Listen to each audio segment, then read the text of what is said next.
freight train is a pretty long-term trend following system. If you run a backtest in Amy Broker and you look at the backtest report, it'll tell you the average duration of all trades, the average duration of winners, and the average duration of losers. The average duration of winners is actually really long.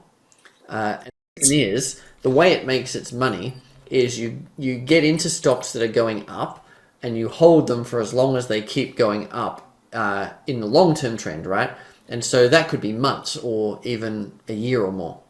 So my very best trade, like the biggest returning trade I ever had in stocks, the stock went from about $7 to about $150, give or take.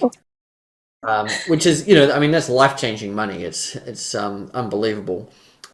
At the end of that trade, the fluctuations in that one stock in dollar terms were bigger than my entire account at the beginning of that trade. That's how much that it grew. And that was a long-term trend following trade, much like freight train. Not exactly freight train, but very, very similar. So it makes money with the very biggest, longest moves. A lot of trades that might go for a couple of days, a couple of weeks, and then get stopped out or exit. And they're going to be kind of, a little loss, little gain. They kind of net each other out. But the real money comes from the long-term ones that you'll hold for months.